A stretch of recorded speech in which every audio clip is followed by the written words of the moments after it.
वजीर आला आंध्र प्रदेश नारा चंद्रबाबू नायडू ने आज कड़पा जिले के जमलामड़गू हलके का दौरा किया। यहां गुडेंचिरू इलाके में पेंशन तकसीम के प्रोग्राम में शिरकत की। वो ऑटो रिक्शा में सवार होकर अवाम के दरमियान पहुंचे। ऑटो ड्राइवरों के मसाइल से बराह रास्त वाकिफियत हासिल करने के लिए वजीर आला ने खुद ऑटो से सफ़र किया।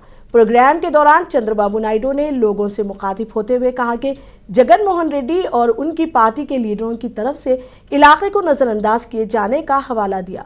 दूसरी जानिब बीजेपी एमएलए आदि नारायण रेड्डी भी इस तकरीब में मौजूद थे। उन्होंने जगन को तनकीद का निशाना बनाया और कहा कि अवाम ने मौजूदा नायडू के ताल्लुक से उनके सवालात पर कोई रद्द-ए-अमल जाहिर नहीं किया, जो इस बात की अलामत है कि साबिक़ हुकूमत से अवाम किस कदर बेजार थे।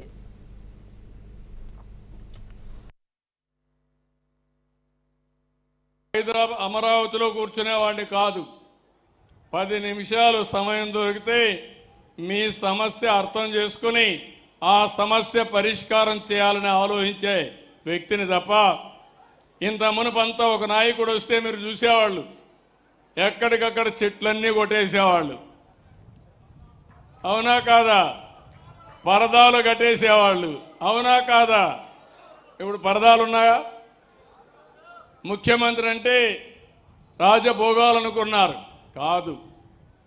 ముఖ్యమంత్రి కానీ ప్రధానమంత్రి కానీ మంత్రులు కానీ ఎమ్మెల్యేలు కానీ ప్రజలకు సేవకులం తప్ప మేము పెత్తందారులు కానీ కాదని మరొకసారి విజ్ఞప్తి చేస్తున్నా. మీకు అందుబాటులో మేము ఉండాలి, సేవాభావం మాలో ఉండాలి, అనునిత్యం మిమ్మల్ని గురించి ఆలోచించాలి, మీ బాగోగులు చూడాలి, మీ కష్టాలు చూడాలి. అందుకే నేను హామీ ఇస్తున్నా, నాకు కులము లేదు, మతం లేదు, ప్రాంతం లేదు, అందరినీ ఆదరించే వ్యక్తిగా శాశ్వతంగా ఒక రికార్డు క్రియేట్ చేయాలని ఆలోచన తప్ప హైదరాబాద్ అమరావతిలో కూర్చునేవాడిని కాదు.